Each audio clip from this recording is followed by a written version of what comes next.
팔복의 말씀은 산상수훈의 말씀 속에서 특별히 하나님 나라와 관련돼서 이것을 연구하고 또 묵상할 필요가 있습니다. 단순히 팔복 하나를 이렇게 이 복은 이런 복이에요, 우리 이렇게 삽시다, 이렇게 끝낼 게 아니라는 거죠. 하지만 저희가 새벽에 좀 제한된 시간 그리고 횟수도 이렇게 많지 않기 때문에 제가 이렇게 많은 내용을 좀 생략할 수밖에 없는 것을 여러분들이 좀 이해를 해주시기를 바랍니다. 이해하시죠? 예, 이해뿐입니까, 목사님? 설교를 짧게 하시니까 저희가 기쁘기까지 합니다. 이제 그렇게 하실 텐데. 네. 자, 어제 말씀드린 것처럼 이 팔복의 말씀은 우리가 생각하는, 또 우리가 이렇게 읽으면서 이렇게 드는 느낌일 수 있겠지만, 이렇게 하면 복을 받는다라는 조건에 대한 말씀이라기보다는 이미 복을 받은 사람들에 대한 선언과 선포, 이런 이 선언과 선포의 형태가 매우 강합니다. 그러니까 이게 한글로 번역할 때는 심령이 가난하면 복이 있다, 이렇게 느껴질 수 있겠지만, 이 원문은 일종의 선언과 선포와 비슷하다라는 것입니다. 헬라어 어순과 영어 어순이 비슷하니까 이렇게 바꿔서 이렇게 한번 표시를 해보면 이렇게 되는 거죠. 맨 처음에 blessed are 이러면서 이렇게 복되도다, 좋겠구나, 심령이 가난한 자들이요 천국이 그들의 것이다, 이렇게 나오는 거죠. 우리 하다 보면 이렇게 하잖아. 와 좋겠다, 와 좋다, 이렇게 먼저 나오는 것처럼 복되도다, 좋겠구나, 심령이 가난한 자들이요 천국이 그들의 것이다, 이렇게 나오는 거죠. 사절도 마찬가지입니다. 그 사절도 마찬가지죠.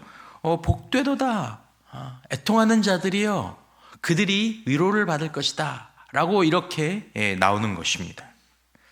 자, 여러분, 우리는 때로 누군가를 보면서, 또 누군가 우리를 보면서 이렇게 말할 때가 있지 않습니까? 와 좋겠다, 와 좋겠다. 옛날에는 우리가 할 때는 와 대박이다, 이런 표현을 썼는데, 들어보셨겠지만 요즘 젊은이나 청소년들은 조금 이상하지만 이렇게 하죠. 좋은 거 보면 뭐라 그래요? 와 미쳤다, 이렇게 하죠. 와 미쳤다. 우리 엘토부 너무 고맙습니다. 박수. 몇 시에 나왔어요? 40분? 4시 40분? 40분, 45분. 복이 있을지어다. 예, 너무 고맙습니다. 디자인 좋은 거 보면 와 디자인 좋다고 하지 않고 뭐라죠? 와 디자인 미쳤다, 너 그거 뭐야? 이렇게 표현하죠. 세상 나라, 이 나라라는 이 표현을 주일학교 학생들이 갖고 있는 나라라는 개념과 이제 성경이 말하는 나라라는 개념이 조금 다를 수 있기 때문에 이제 좀 느껴야 되는데, 우리가 얘기할 때 세상에서는, 아니면 세상 나라에서는, 세상 방식에서는, 세상 가치에서는 심령이 가난한 사람들을 보면서 와 좋겠다, 와 미쳤는데, 이렇게 부러워하지 않습니다. 심령이 가난하다라고 얘기할 때 이 가난한이란 뜻으로 이 사용된 헬라어, 이 종류가 여러 가지 있지만 이 가난하다라는 뜻으로 사용된 헬라어는 절대적인 가난을 의미합니다. 의미로 하면 무슨 말이냐면 구걸한다라는 뜻입니다. 구걸은 누가 하죠? 우리가 얘기하는 거지들이 하죠. 요즘은 그런 표현도 조심스럽지만 그냥 우리가 이해를 좀 돕기 위해서 거지. 심령이 가난하다라는 것은 무슨 마음이에요? 거지 같은 마음이에요. 거지 같은 마음. 구걸하는 마음을 가진 자라는 뜻입니다. 우리는 사실 이 마음을 원하지 않습니다. 왜냐하면 이 마음이 이런 상태가 된다는 건 외적인 환경과 조건이 사실은 정상적이거나 좋을 때 우리가 이 마음을 품게 되지 않기 때문입니다. 그러니까 예수님께서 가난한 자는 복이 있나니 하지 않고 심령이 가난한 자는 복이 있다. 다행이다, 가난하지 않게 됐어. 심령이 가난하게 될 때는 환경이 그들에게 그렇게 녹록지 않다라는 것을 의미하죠. 여러분, 거지 같은 마음이 되어본 적이 있으십니까? 아직 태어나서 이 마음을 한 번도 경험해보지 못한 분도 계십니다. 이건 이렇게 그냥 쉽게 얘기할 수 있는 마음이 절대로 아닙니다. 우리의 마음이 언제 거지와 같은 마음이 되나요? 잘 될 때, 건강할 때, 성공할 때, 교회가 막 부흥할 때, 그럴 때 우리 마음은 거지가 아니라 보통은 부자의 마음이 됩니다. 우리 마음이 그렇게 다 비워진, 아무것도 가진 것이 없는, 아니 구걸을 해야 되는 그런 거지와 같은 마음이 될 때는 보통 어려운 때입니다. 절박한 때, 고통의 때, 가난한 때. 세상 나라는 그때를 복의 때라고 말하지 않습니다. 오히려 저주의 때, 재난의 때. 복 있는 자라고 선포하지 않고 복을 잃은 자라고 수근거립니다. 어떡하냐. 그리고 이런 때에는 우리 자신조차 우리 자신을 복 있는 자로 바라보는 것이 아니라 하나님 저에게 복을 주셔서 감사합니다. 복을 잃은 자로 느끼게 됩니다. 마치 나오미가, 룻기에 나오는 나오미가 자기 고향 베들레헴으로 돌아가는 것처럼 이 말씀 심령이 가난한 자 이 말씀을 하면서 이렇게 오버랩되는 성경이 누가복음 15장하고 룻기 이 나오미인데, 세상 나라에서는 어떤 이유에서든 애통하는 자, 눈물 흘리는 그런 사람을 보면서 와 좋겠다라고 얘기하지 않는다라는 거죠. 행복한 한때를 보내는 것처럼 보이고 세상 나라에서는 활짝 웃는 모습이나 그런 사진을 SNS에 올리지, 울고 있는 모습이나 그런 울고 있는 사진들을 거기에 올리고 나서 사람들에게 대박이에요, 좋아요, 하트 뿅뿅 이런 거 받는 것들을 기대하지 않는다라는 것입니다. 그건 뉴스에나 나오는 안타까운 소식이죠. 세상 나라에서는 이것을 복이라고 하지 않습니다. 산상수훈과 팔복은 하나님 나라의 삶에 관한, 하나님 나라에 대한 부분들을 담고 있어서 이 부분들이 읽다 보면 굉장히 어떤 가치나 문화와 이렇게 충돌하는 느낌을 많이 받게 했습니다. 그래서 이제 이 말씀이 더 중요한 말씀이기도 하죠. 그런데도 예수님은 이런 제자들을 향해 복 있는 자라라고 말씀을 하십니다. 팔복에 나오는 복들은, 또 복 있는 사람들은 복 받은 사람이라고 즉각적으로 느껴지지 않습니다. 심령에 가난한 자, 와 복, 이렇게 느껴지지 않는 거죠. 애통하는 자, 와 복 있네, 이렇게 느껴지지 않는 거죠. 여러분, 사실은 즐거움과 쾌락이 즉각적인 것일수록, 쉬운 것일수록 사실은 참된 즐거움이 아닌 경우가 많죠. 진짜 즐거움이 아닌 경우가 많습니다. 어쨌든 지금 마음이 가난한 지금의 상황, 그래서 여러분 마음이 가난하면 눈에서는 뭐가 흐르죠? 눈물이 흐르죠.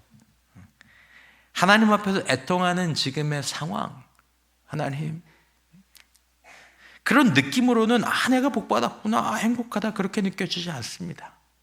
여러분, 이 새벽에 나온 여러분들 복받으신 분들인 줄 믿습니다. 근데 내가 나 진짜 복받았네, 야, 난 진짜 대박 맞은 인생이네, 이렇게 느껴지지 않죠. 세상 나라에서는, 세상적인 감각으로는.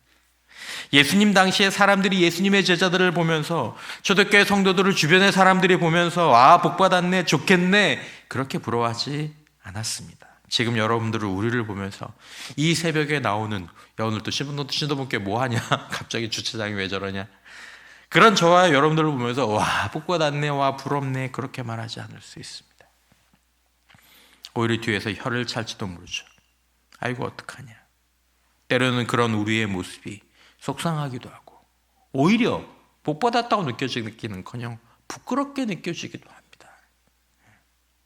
그러나 예수님은 마음 가난하며 애통해하는 우리를 향해 복 있는 사람들이라고 이야기합니다. 왜 예수님은 세상이 공감하지 않고 심지어 우리 자신도 때로 인정하기 어려운 지금의 모습을 보시면서 복 있는 사람들이라고 말씀하십니까? 왜 예수님은 그들에게, 또 우리에게 너희 마음 가난하지 않게 해줄게, 내가 너 다시는 눈물 흘리지 않게 해줄게, 이렇게 말씀하지 않으시고 지금 복을 잃어버린 것 같은 우리를 오히려 진정한 복을 받은 자라고 말씀을 하십니다. 우리가 우리 자신을 복을 잃어버린 자, 복을 빼앗긴 자가 아니라 더 나아가서 복을 받은 자로 지금의 우리를, 지금의 자신을, 저와 여러분들을 바라보기를 원하십니다. 내가 복을 받았구나. 내가 복되구나. 이게 복이구나. 오히려 마음 가난한 그 삶을, 애통하는 그 삶을 계속 붙잡고 살라라고 말씀하시기까지 합니다. 여러분, 왜 제자들의 가난한 마음이, 우리들의 가난한 마음이 복된 마음입니까? 새벽에 기도하러 나오지 않으면 살 수 없는 마음이, 때로는 그 마음을 잃게 된 지금의 환경이 왜 복된 마음입니까? 예수의 제자들은 마음이 가난할 때, 우리는 마음이 가난할 때, 사실은 비로소 지금까지 찾지 않고 한참이나 잃어버리고 바라보지 않았던 하나님을 기억해야 됩니다. 예수님은 심령이 가난한 자들의 복은 천국을 소유하는 것이라고 말씀하셨습니다. 이것은 다른 말로 하면 하나님 나라를 소유하는 문이 된다는 것입니다. 여러분, 우리는 마음이 가난해질 때, 우리는 마음이 가난해질 때 마음의 창고가 비어집니다. 그리고 그 비어진 마음에 하나님을 모실 공간을 얻게 됩니다. 하나님이 거하실 자리가 마련되어 하나님을 찾게 됩니다. 마음이 가난한 예수의 제자들이 하나님의 나라 천국을 얻게 된다고 말씀하셨습니다. 마음이 가난한 자들이. 누가복음 15장에 보면 둘째 아들은 아버지에게, 죽지도 않은 아버지에게 아빠 죽었다 치고 기왕에 줄 거 먼저 나에게 좀 유산을 떼어달라고 말해서 그것을 미리 받아내서 아버지를 떠납니다. 아버지의 유산과 은혜가 아버지를 떠나게 하는 계기가 됩니다. 이게 진짜 아이러니죠. 아버지는 그걸 몰라서가 아니라 내가 이거 좀 얘들이 잘하겠지? 얘가 나를 더 잘 섬기겠지? 아니, 그렇게 안 할 줄 알면서도 둘째 아들에게 유산을 미리 넘겨줍니다. 아니나 다를까 둘째 아들이 얼마 되지 않아서 유산을 다 탕진하고 살다 이제는 돼지들이 먹는 그런 열매를 돼지와 함께 먹으면서 지내다가 가난해진 마음으로 이제 아버지의 집으로 다시 돌아가리라 결심을 하고 아버지께 돌아갑니다. 그러자 둘째 아들은 그가 집을 떠날 때부터 그를 기다리고 있던 아버지, 그냥 밖에서 막 아버지 생각, 집 생각 하나도 안 하고 지내던 그 시간조차도 그를 기다리던 아버지의 품에 안겨서 아버지의 진정한 아들이 되고 아버지의 집은 이제 그의 진정한 집이 되었습니다. 그래서 이 둘째 아들이 그 돼지우리 같은 곳에서 머물면서 아버지의 집을 기억하고 아버지를 기억하게 된 그 마음, 그것을 복이 있다라고 이야기하는 것입니다. 심령이 가난하다라고 얘기할 때 그 심령의 가난함은 이것만을 이야기하는 것이 아니지만 이것이 가장 밑에 있는 것이죠. 아버지를 찾아와서 아버지 품에 안기게 됩니다. 누가요? 첫째 아들이요? 아니요, 둘째 아들이. 이제 탕자로 불리우는 많은 것을 가졌다가 그 많은 것을 다 잃어버린 그 둘째 아들이 아버지의 집에 거하고 아버지의 집이 비로소 그의 진정한 집이 되는 것이죠. 마음이 가난했기 때문에. 우리 마음이 가난해져서 갈 곳이 아버지의 품, 하나님의 품밖에 없을 때, 날 도와줄 리가 하나님밖에 없을 때, 그래서 나를 안아주시려고 기다리는 아버지께로 가서, 하나님께로 가서 하나님 품에 깊이 안겨서 그 경험,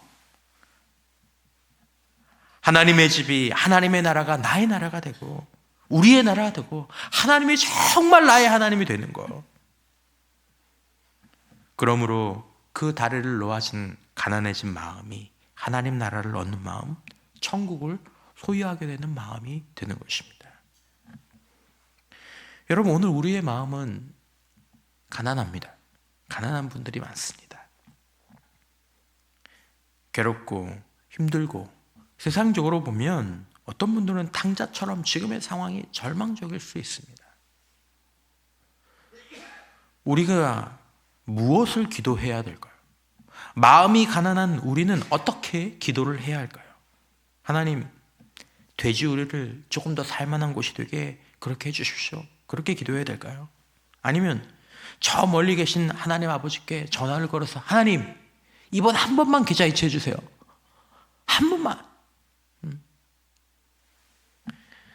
그렇게 기도해야 될까요? 우리가 해야 될 가장 복된 일은 누가복음 15장 17절 이하에 나오는 것처럼 이에 스스로 돌이켜 이르되 내 아버지에게는 양식이 풍족한 품꾼이 얼마나 많은가. 나는 여기서 줄여 죽는구나. 내가 일어나 아버지께로 가서 이르기를 아버지, 내가 하늘과 아버지께 죄를 지었사오니 지금부터는 아버지의 아들이라 일컬음을 감당하지 못하겠나이다. 나를 품꾼의 하나로 보소서 하리라 하고 이에 일어나서 아버지께로 돌아가니라. 성경에서 가장 아름다운 장면 가운데 하나가 이겁니다. 전혀 아름답지 않지만 가장 아름다운 장면. 아버지께, 하나님께 돌아가 하나님 품에 거하는 것이죠. 거기가 하나님 나라, 거기가 천국이죠. 하나님의 품, 거기가 천국이죠. 둘째 아들의 가난해진 마음이 그의 걸음을 아버지에게로, 하나님께로, 하나님의 집으로, 하나님의 나라로 이끌었던 거죠. 아버지가 어떻게 하셨습니까? 20절에 아직도 거리가 먼데 아버지가 그를 보고 측은히 여겨 달려가 목을 안고 입을 맞추니. 예수님은 여기에 하나님 아버지를 여기에 담아두셨어요. 하나님 아버지가 당신들에게, 너희들에게, 우리에게 이런 분이다. 둘째 아들은 아버지가 없어도 술과 음식 내 마음대로 할 자유가 있으면 거기가 천국이라고 생각했습니다. 세상이 그걸 천국이라고 얘기하니까 우리도 그걸 천국이라고 생각해요. 그러나 진정한 천국은 아버지의 집, 아니 한 아버지의 품이었구나. 유산을 잔뜩 가졌을 때 둘째 아들은 세상적으로 복이 있는 자였고 세상 사람들이 와 하던 자였지만, 그래서 천국을 사는 자 같아 보였지만 그것들은 금세 연기와 바람처럼 사라졌습니다. 지금 여러분들과 저에게 세상 사람들이 우아하는 거, 우리가 뿌듯해하는 거 하지 않아 연기와 바람처럼 사라지게 될 것입니다. 우리의 피부, 우리의 얼굴, 우리의 돈, 우리의 지위와 명예, 우리의 성공. 이제 아무것도 없이 가난한 마음으로 아버지의 집을 향해 걸어가는 그를 향해 예수님은 복 있는 사람이라고 말씀하십니다. 재물과 건강을 잃었지만, 사랑과 친구를 잃었지만 이제 아버지의 집이 저의 것이 될 것이기 때문입니다. 하나님의 품에서 하나님과 함께 사는 것이 저의 것이 될 것이기 때문입니다. 복되어라, 복되어라. 둘째 아들은 이제 알 것입니다. 진정한 복은 아버지의 유산이 아니었구나. 진정한 복은 아버지의 품이었구나. 아버지와 함께 사는 게 그게 진짜 복이었구나. 둘째 아들은 이제 말할 것입니다. 나는 유산을 잃었으나 그로 인해 아버지의 품을 얻었다. 나는 세상의 복을 잃고 진정한 복을 찾은 사람이다 라고 말할 것입니다. 진짜 천국 같아 보이고 진짜 복 같아 보이는 세상 나라와 세상의 복은 연기와 바람처럼 사라집니다. 단지 언제 잃어버리느냐의 문제일 것입니다. 하지만 그것을 미리 경험한 사람, 그래서 그것이 다리가 되어서 하나님의 품을 찾게 된 사람, 복되어라. 세상의 복은 아무도 영원히 그것을 소유할 수 없습니다. 진정하고 영원한 복은 하나님이십니다. 하나님의 품에 안기는 것이 진정한 하나님 나라 천국이죠. 예수님은 세상의 관점에서 슬퍼하는 자들에게 기뻐하고 즐거워하라고 팔복에서 말씀하십니다. 11절 이하에 나로 말미암아 너희를 욕하고 박해하고 거짓으로 너희를 거슬러 모든 악한 말을 할 때에는 너에게 복이 있나니 기뻐하고 즐거워하라. 기쁘지 않고 즐거워하지 않은데 기뻐하고 즐거워하라. 하늘에서 너희의 상이 큼이라. 너희 전에 있던 선지자들도 이같이 박해하였느니라. 성경에서는 세상적인 관점에서 한참 즐거워하는 자들에게, 한참 잔치 중인 사람에게, 한참 주가 인사를 받는 사람에게, 한참 사람들에게 하트 뿅뿅을 받는 사람들에게 오히려 통곡하라고 말씀하십니다. 야고보서 5장 1절 이하에 들으라 부한 자들아, 너희에게 임할 고생으로 말미암아 울고 통곡하라. 너희 재물은 썩었고 너희 옷은 좀 먹었으며 너희 금과 은은 녹이 슬었으니 이 녹이 너희에게 증거가 되며 불같이 너희 살을 먹으리라. 너희가 말세에 재물을 쌓았도다. 하나님이 없는 재물. 그들은 아버지의 유산으로 아버지를 잃었기 때문입니다. 통곡해야 될 사람들은 유산과 건강을 잃은 사람들이 아닙니다. 정말 통곡해야 될 사람들은 유산과 건강으로 하나님을 잃은 사람들입니다. 하나님 나라와 천국을 상실한 사람들입니다. 아버지의 유산으로. 예수의 제자들은 본이든 본이 아니든 유한을 팔아서 영혼을 샀지만 세상의 제자들은 오히려 영혼을 팔아서 유한을 샀으니 통곡해야 될 것이죠. 팔복에서 가장 중요한 복된 자의 상태는 바로 심령이 가난한 자입니다. 팔복은 복된 상태들이 서로 분리된 것이 아니라 서로 연결되어 있고 연속되어 있습니다. 그래서 팔복을 해석하는 여러 가지 방법 중에 가장 대중적인 방법 중에 하나가 뭐냐면 팔복의 첫 번째 복을 밑에 쌓아놓고 그 위에 복들을 이렇게 쌓아 올리는 것입니다. 그리고 이 모든 상태들의 가장 기본이 되는 것은 심령의 가난함, 마음의 가난함입니다.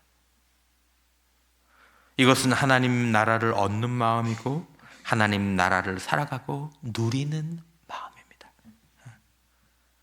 내가 그때 돌아와서 아버지 품에 안기던 그 순간을 이어가는 거죠.